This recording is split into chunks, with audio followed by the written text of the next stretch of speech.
పెట్టుకొని యెరూషలేము నుండి తిరిగి వచ్చిర్రి. ఎక్కడికి వెళ్ళారు చందా తీసుకొని? అంత్యోకయ నుంచి యెరూషలేముకి వెళ్ళారు. ఇప్పుడు యెరూషలేం నుంచి అంత్యోకయకు వచ్చేస్తున్నారు. వచ్చేసిన తర్వాత 13వ అధ్యాయంలో మనకు కనిపించే వచనం ఏంటంటే, అంత్యోకయలో ఉన్న సంఘములో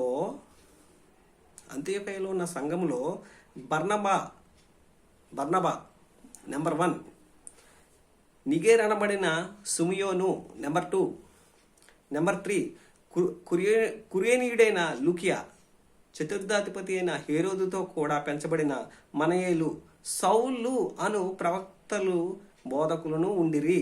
వారు ప్రభువును సేవించుచు ఉపవాసము చేయుచుండగా పరిశుద్ధాత్మ చూసారా, వారు ప్రార్థన చేస్తున్నారు.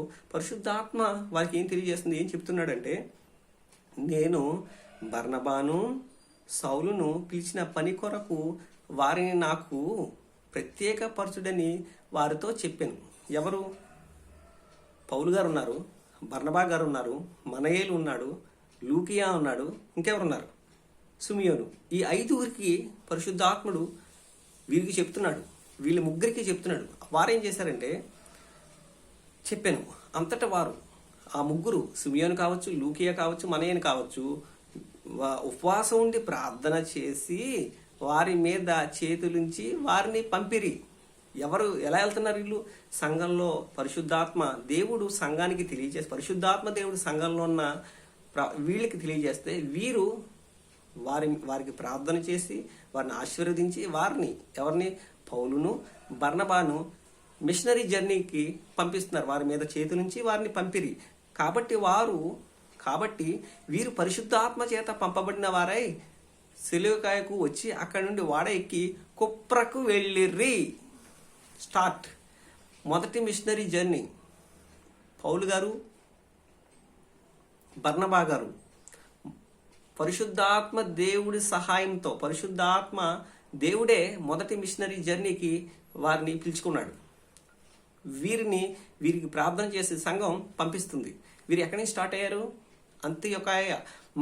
మనం చూడాలి, పౌలు గారు తన 3 మిషనరీ జర్నీలు కావచ్చు, తన ప్రయాణం అంతా కూడా మొదటగా అంత్యోకయలో ఉన్నవారే క్రైస్తవులు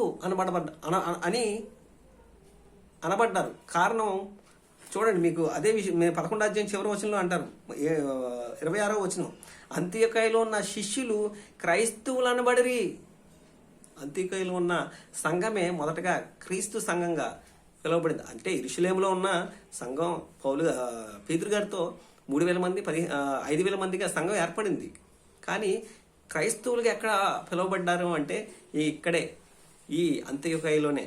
ఈ అంత్యోకయని కేంద్రంగా చేసుకుని పౌలు గారు, బర్నబా ఇప్పుడు మిషనరీ సువార్తను చెప్పడానికి అనేక ప్రాంతాలకి, అన్యజనులకి, యూదులకి సువార్తను ప్రకటించుకోవడానికి వెళ్ళిపోతున్నారు. వారు ఎక్కడికి వెళ్తున్నారు, ఎలా వెళ్తున్నారు అనేది మనము చూసినట్లయితే, వారు ఎక్కడి నుంచి స్టార్ట్ అవుతున్నారు? అంత్యోకయ నుంచి. అంత్యోకయ నుంచి ఎక్కడికి వెళ్తారంటే, అంత్యోకయలో వాడరేవు లేదు. ఎక్కడ ఉంది వాడరేవు అంటే సెలూకయకు వచ్చి అక్కడ వాడరేవు ఉంది. కాబట్టి అంత్యోకయ నుంచి సెలూకయకి ఎంత దూరం అంటే 15 కిలోమీటర్లు. కాలినడకన ఈ 15 కిలోమీటర్లు నడుచుకుంటూ వెళ్ళి సెలూకయలో వాడరేవు ఉంది గనక సెలూకయకు వచ్చిర్రి. అక్కడ వాడ ఎక్కిర్రి. అక్కడ నుంచి ఎక్కడికి వచ్చారు? కుప్రకు వచ్చారు. ఈ బర్నబా గారు ఎక్కడ వాడు? కుప్రీయుడు. బర్నబా గారు కుప్రీయుడు. ఆ ప్రాంతం అంతా కూడా బర్నబా గారికి తెలిసిన ప్రాంతమే. కుప్రలో ప్రధానమైన పట్టణాలు 2, ఒకటి సలామి, 2 పాఫు. అక్కడ ఆ 2 పట్టణాలు.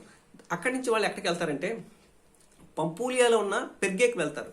అక్కడి నుంచి ఎక్కడికి వెళ్తారు అని అంటే, పెర్గే నుంచి పిసిదియాలో ఉన్న అంత్యోకయకు వెళ్ళి అక్కడి నుంచి ఇకోనియాకు వచ్చి, ఇకోనియా నుంచి లుకనోయకు వచ్చి, లుకనోయాలో ఉన్న లుస్త్రా, దెర్బేకి వస్తారు. దెర్బే నుంచి మళ్ళీ రిటర్న్ జర్నీలో అతాలియాకు వచ్చి, అతాలియాలో వాడరే ఉంది కదా, అక్కడి నుంచి సెలూకయకు వచ్చి, సెలూకయ నుంచి అంత్యోకయకు ఎక్కడైతే స్టార్ట్ అయ్యారో సిరియాలో ఉన్న అంత్యోకయకు వస్తారు. ఇది పౌలు గారి యొక్క ఫస్ట్ మిషనరీ జర్నీలో ఆయన తిరిగిన ప్రాంతాలు. మనం చూసినట్లయితే ఒకసారి చూద్దాం రండి. కాబట్టి వీరు పరిశుద్ధాత్మ చేత పంపబడిన వారై సెలూకయకు వచ్చి సెలూకయ మనం ఒకసారి బైబిల్ వెనుక అపోస్తుడైన పౌలు ప్రయాణం చేసిన ప్రదేశాలను ఉంటుంది. ఒకసారి అది చూసినట్లయితే మనం చూస్తాం. కింద ఒకసారి చూడండి, తీసారా?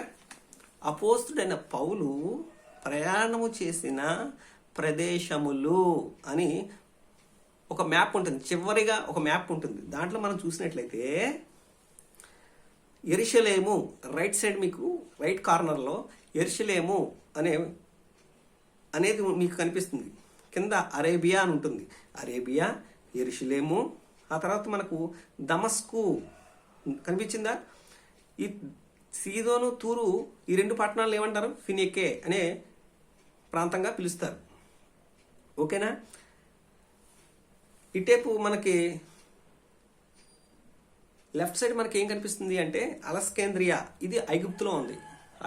ఐగుప్తు లెఫ్ట్ సైడ్లో ఉంది. మనం పైకి వెళ్ళిపోతే చూసారా, పైకి వెళ్ళిపోతే మనకి అంతియొకయ. ఇది ఎక్కడ ఉందంటే సిరియాలో ఉన్న అంతియొకయ. సిరియా అనగా దమస్కులో ఉన్న అంతియొకయలో, సిరియాలో ఉన్న అంతియొకయ. ఓకేనా? దానిపైన మీకు కనిపిస్తుంది చూడండి, సెలూకయ. అక్కడే ఓడరేవు ఉన్నది. ఇప్పుడు అంత్యోకాయ నుంచి 15 కిలోమీటర్ల దూరంలో వారు కాలినడకన ప్రయాణం చేసి ఓడరేవు పోర్ట్కి వచ్చేసారు. ఏ పోర్ట్కి? షిప్ పోర్ట్కి వచ్చిన తర్వాత, ఓడరేవుకు వచ్చిన తర్వాత అక్కడ ఓడ ఎక్కి ఎక్కడికి దిగుతారంటే కుప్రలో దిగుతారు. కుప్రలో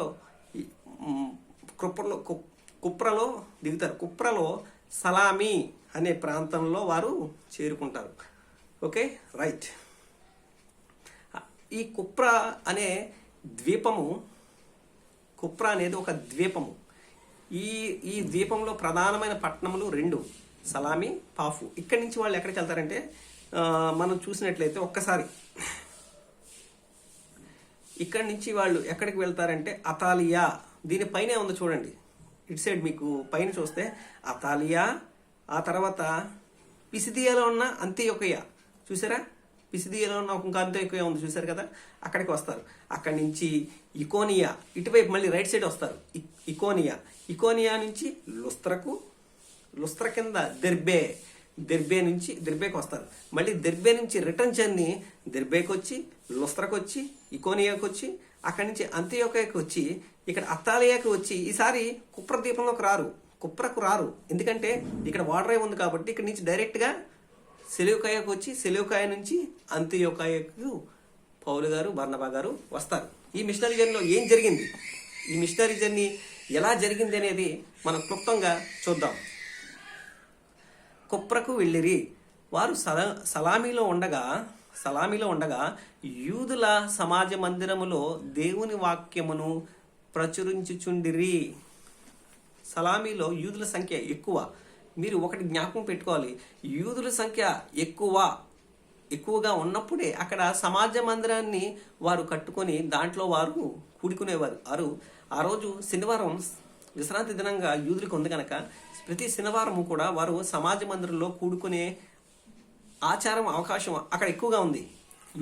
యూదుల సమాజ మందిరం ఉన్నది అని అంటే మీకు అర్థం అవ్వాల్సింది ఏంటంటే అక్కడ యూదుల సంఖ్య ఎక్కువ. అదే మనం రెండో మిషనరీ జర్నీలో పౌలు గారు ఫిలిప్పి అనే పట్టణానికి వెళ్ళినప్పుడు అక్కడ సమాజ మందిరం లేదు. అందుకనే అక్కడ వారు ఎక్కడంటే ఒక సముద్ర తీరాన్నో లేదా ఒక నదీ తీరాన్నో వారు కూడుకొని ప్రార్థన చేసేవారు. ఇక్కడ సమాజ మందిరం ఉంది అంటే అక్కడ యేసుక్రీస్తు గురించి వారు ప్రకటిస్తున్నారు. యేసు యొక్క జననము, యేసుక్రీస్తు యొక్క పరిచర్య, ఆయన ఇందు నిమిత్తం ఇక్కడ రావాల్సి వచ్చింది. ఆ యుగ పురుషుడు, శక పురుషుడు, ఆ దేవుడుగా పిలువబడిన యేసుక్రీస్తు, ఆ రక్షకుడు ఎందుకు రావాల్సి వచ్చింది? యేసుక్రీస్తు అనేది ఒక కల్పనా కథ నీకు కొంతమంది అంటారండి. అది కైసర్ ఔగుస్తు కాలంలో సకల ప్రపంచానికి జనసంఖ్య రాయాలి అని అన్నప్పుడు ప్రభు అయిన యేసు అనే పేరున ఆ రోజు వాళ్ళకి ఉన్న క్యాలెండర్ వర్తమాన ప్రకారం డిసెంబర్ 25న ఆయన జన్మించాడు. జనవరి 1న ఆయనకి సున్నితి జరిగింది. ఈ విషయాన్ని మీరు మర్చిపోకూడదు. ఇది ఏ కాలం, ఏ చక్రవర్తి, ఆ రోజున్న రోమా సామ్రాజ్యంలో ఉన్న చక్రవర్తి ఎవరు అంటే కైసరు ఔగుస్తు కాలంలో ఇది జరిగింది. హిస్టారికల్గా ఎవిడెన్స్ ఇది. ఏదో ఇది కల్పన కాదండి. ఇది బైబిల్ సత్యం. ఇది గొప్ప దివ్య గ్రంథం అండి. ఇది దేవుని ప్రేమ గ్రంథం అండి. మనిషిలాగా ఏ విధంగా బ్రతకాలో నేర్పించే గ్రంథం అండి. ఇది అద్భుతమైన గ్రంథం అండి. తేనె కంటే మధురమైన గ్రంథం అండి ఇది. ఓకే. వారు సలామిలో ఉండగా యూదుల సమాజ మందిరంలో దేవుని వాక్యము ప్రచురించుచుండిరి. దేవుని వాక్యం అనగా చూసారా, దేవుని వాక్యం అంటే ప్రకటన. దేవుని యేసుక్రీస్తుని గురించి, యేసే క్రీస్తుని లేఖనంలోని దృష్టాంతం. ఎక్కడికి వెళ్ళిన పౌలు గారికి ఉన్న ఒక విధి విధానం ఏంటంటే, ప్రభువుని వారు యూదులు గనక లేఖనంలో మనకి మీకా గ్రంథం కావచ్చు, ఏషియా గ్రంథం కావచ్చు, హేజికేల్ గ్రంథంలో వారందరూ కూడా ప్రవక్తలు ప్రవచించిన ఆ ప్రవచనాలు, ఆ నెరవేర్పు యేసుక్రీస్తుని లేఖనంలోని దృష్టాంతములను ఎత్తి చూపుతూ వారికి ఒప్పింపజేసే ప్రయత్నం, తర్కించే ప్రయత్నం, వారికి అర్థమయ్యే విధంగా చెప్పడం పౌలు గారికి ఉన్న ఒక గొప్ప అద్భుతమైన బోధలో ఒక లక్షణంగా మనం చూడతాం. వెళ్ళి అక్కడ సువార్తను ప్రకటిస్తున్నారు. క్రీస్తుని ప్రకటిస్తున్నప్పుడు ఏం జరిగింది అంటే, యాహాను మనం చూస్తే, యాహాను వారికి ఉపచారము చేయువాడై ఉండెను. వారు ఆ దీపం అంతటా సంచరించి, ఎక్కడ ఆ దీపం అంతటా, ఆ ద్వీపంలో వారు ఎక్కడైతే దిగారో ఆ సలామీలో ప్రభు గురించి వాక్యం అంతా యేసే క్రీస్తుని యూదులందరికీ తెల్లం చేసి అనేక మందికి ఆ వాక్యాన్ని ప్రకటించి వారు ఎక్కడికి వచ్చారంట, పాఫుకి వచ్చారు. పాఫు అని ఊరికి వచ్చినప్పుడు ఇక్కడ ఒక సంఘటన అండి. వారు ఎక్కడికి వచ్చారంట, సంచరించి పాఫు అని ఊరికి వచ్చినప్పుడు గాడివాడును అబద్ధ ప్రవక్తనైన బర్ యేసు అను ఒక యూదుని చూచిరి. ఇతను ఎవరంటే యూదుడే, అబ్రహాం కుమారుడే, అబ్రహాం సంతటి వాడే, దేవుని బిడ్డల్లో వాడే. కానీ ఇతను ఎవరంటే అబద్ధ ప్రవక్త. ఆ రోజు ఇర్మియా కాలంలో కూడా, హేజికేల్ కాలంలో కూడా చాలామంది అబద్ధ ప్రవక్తలు ఉన్నారండి. అంటే దేవుడు చెప్పమన్నదాన్ని చెప్పకుండా వీరు చెప్పకూడనివి, మీరు ఏదైనా చేయండి దేవుడు క్షమించేస్తాడు, ఇలాంటి బోధలు ఆ రోజు ఇర్మియా కాలంలో జరిగింది, ఈరోజు జరుగుతుంది, హేజికేల్ కాలంలో జరిగింది.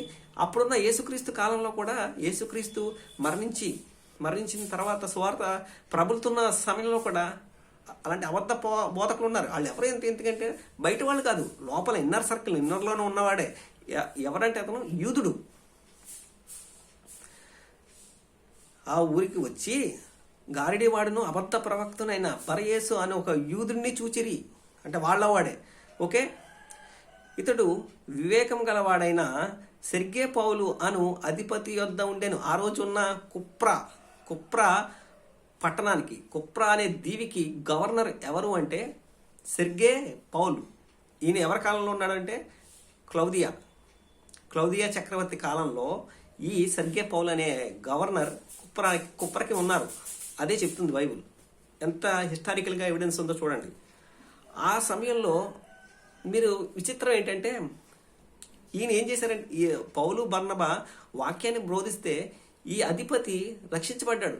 ప్రభు అయిన యేసుక్రీస్తు యందు విశ్వాసం ఉంచెను అని చెప్పి ఉంటుంది. అంటే యేసుక్రీస్తుని సొంత రక్షణగా ఆ గవర్నర్ అంగీకరించాడు. కానీ పిలాతు యేసుక్రీస్తుని సిలువకు అప్పచెప్పిన ఆ పిలాతు ప్రభు అయిన యేసుక్రీస్తుని సొంత రక్షకునిగా అంగీకరించలేకపోయాడండి. ఎంత విచిత్రంగా ఉంటుంది. ప్రభును కళ్ళారా చూసిన అతనేమో, ప్రభు నువ్వు యూదుల రాజవా అని అడిగాడు పిలాతు. అవును నువ్వు అన్నట్టే అంటాడు. అంటే యేసుక్రీస్తుని కళ్ళారా చూసిన అక్కడ ఉన్న గవర్నర్ పిలాతు అంగీకరించలేదు. కానీ యేసుక్రీస్తుని కళ్ళారా చూడకపోయినా సువార్తను విని నమ్మిన ఈ గవర్నర్ ఎవరు, సెర్గే పౌలు. ఆ కుప్రాకి గవర్నర్గా ఉన్న సెర్గే పౌలు యేసుక్రీస్తుని సొంత రక్షకుడిగా అంగీకరించాడండి. నువ్వు నేనే అంత బ్రదర్, నువ్వు నేనే అంత. మన సామాన్యులు గవర్నరే ఒప్పుకొని ఆయన ముందు మోకాళ్ళు వేసాడు. అది యేసుక్రీస్తు అంటే మరి మామూలుగా ఉంటుంది మరి. ఓకేనా? ఓకే. ఇతడు సెర్గే పౌలు అనే అతను ఎవరు అంటే, వివేకము గలవాడైన సెర్గే పౌలు అను అధిపతి ఉండెను. నువ్వు వివేకం గలవాడవైతే, జ్ఞానం గలవాడవైతే వెతికితే నువ్వు కనుగొంటావు, కనుగొంటే నువ్వు సత్యాన్ని గ్రహిస్తావు. మనోడు ఈ సెర్గే పౌలు సత్యాన్ని గ్రహించాడు. సత్యం అనగా ప్రభు అయిన యేసుక్రీస్తే. ఆయనే మార్గం, ఆయనే సత్యం, ఆయనే జీవం. Okay, right. అతడు బర్నబాను పౌలును పిలిపించి, దేవుని వాక్యమును వినగోరెను. ఓకే, అయితే ఎలుమ ఆ అధిపతిని విశ్వాసం నుండి తొలగింపవాలని యత్నము చేసి వారిని ఎదిరించెను. ఎలుమ అనగా గారిడివాడు, ఈ మాయ మాటలు చెప్పేవాడు. మాయ మాటలు చెప్పి క్రీస్తు మార్గాన్ని వక్రీకరించేవారు ఈరోజు సమాజంలో కూడా ఉన్నారు. వీళ్ళు ఏం చేస్తారంటే మాయ మాటలు చెప్పి ప్రజలను తమ పక్షంగా చేసుకొని తన సొంత ప్రయోజనాల కొరకు, తన స్వప్రయోజనం కోసం ఆశించి మనుషులుగా కళ్ళబొల్లి మాటలు చెప్పి, మాయ మాటలు చెప్పి విశ్వాసం నుంచి తొలగించే ప్రయత్నం ఆ రోజు కాదు, ఈరోజు మనుషుల్లో కూడా ఉన్నారు. ఏం చేస్తున్నాడంటే వీడు ఆ అధిపతిని విశ్వాసము నుండి తొలగింపవలనని యత్నము చేసి వారిని ఎదిరించెను. ఎలుమ అను పేరునకు గారిడేవాడని అర్థము. అందుకు పౌలు అనబడిన సౌలు పరిశుద్ధాత్మతో నిండినవాడై అతన్ని తేరుచూచి సమస్త కపటముతోనూ సమస్త దుర్మార్గతతోనూ నిండినవాడా, అపవాది కుమారుడా, ఈయన యూదుడు కదా, అబ్రహాం కుమారుడు కదా, మరి అపవాది కుమారుడా అంటాడేంటి? అవును, పేరుకి యూదుడైన మాత్రాన, పేరుకి క్రైస్తవుడైన మాత్రాన నువ్వు క్రైస్తవుడు అయిపోయావు. నీ పేరు జాన్ అన్న మాత్రాన నువ్వు క్రైస్తవుడు కాదు. పరిశుద్ధాత్మ దేవుడు అనగా యేసుక్రీస్తుని విశ్వసించి, యేసుక్రీస్తుని హృదయంలో ఉండి వాక్యానుసారంగా నువ్వు నడిస్తే, యేసుక్రీస్తుని నువ్వు చూపించగలిగితే, నీ క్రియల్లో కావచ్చు, నీ మాటలో కావచ్చు, నీ ప్రవర్తనలో కావచ్చు, నువ్వు చూపించగలిగితేనే నువ్వు క్రైస్తవుడు అనబడతావు. అందుకే పేరుని బట్టి నువ్వు క్రైస్తవుడు అంటే అదే నువ్వు క్రైస్తవుడు కనపడవు. పైపెచ్చు సాతాను కుమారుడా, యూదుడైనప్పటికీ చూసారు ఏమన్నాడు? సాతాను కుమారుడా, అపవాది కుమారుడా, సమస్త నీతికి విరోధి. నీవు ప్రభు యొక్క తిన్నని మార్గములు చెడగొట్టుట మానవా? ఇదిగో ప్రభు తన చెయ్యి నీ మీద ఎత్తి ఉన్నాడు. నీవు కొంతకాలము గుడ్డివాడివై సూర్యుని చూడకుందువని చెప్పాను. వెంటనే మబ్బును చీకటియు అతన్ని కమ్మెను గనుక అతడు తిరుగుచు ఎవడైనా చేయి పట్టుకొని నడిపింతురా అని వెతుకుచూ ఉండెను. అంతటా ఆ అధిపతి జరిగిన దాన్ని చూచి, ఈ సర్గే పౌలు గవర్నర్ కుప్రదీపానికి ఇదంతా చూస్తున్నాడు. చూసి అక్కడ పౌలు చెప్పాడు, క్షణాల్లో గుడ్డివాడి కింద మారిపోయాడు గారడీవాడు.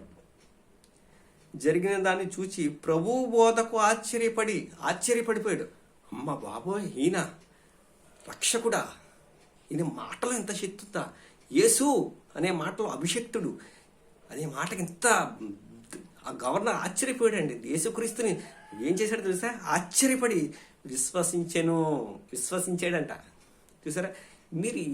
ఈ అపోస్తల కార్యాలు మీరు చూసినట్లే ఫిలిప్పీలో చెరసాల నాయకుడు కావచ్చు, అక్కడ ఉన్న లూదియా సిస్టర్ చెరసాల నాయకుడు, ఎంతమంది మారిపోతారండి. మారినవాడు అసలు నిజంగా ఆ రోజు సమాజ మందిరాన్ని ఆదుకుని ఉన్న అనేక మంది మారిపోతారండి. యేసుక్రీస్తును మారిపోవడం అంటే మత మార్పులు కాదండి. ఇది యేసుక్రీస్తు ఆ కాలం నుంచి ఈ కాలం ఇప్పుడే కూడా మనసు మార్చుకొని అన్న, పాపాన్ని విడిచిపెట్టే తమ్ముడు, పాపాన్ని విడిచిపెట్టి చెల్లి అని చెప్పి చక్కగా యేసుక్రీస్తు చెప్తున్నాడు. నిన్ను నన్ను ప్రేమించాడు కనుక, ప్రాణంగా ప్రేమించాడు కనుక, నువ్వు నేను ఆయన కుమారులము కనుక ఆయన ప్రాణంగా ప్రేమించాడు తమ్ముడు, చెల్లి.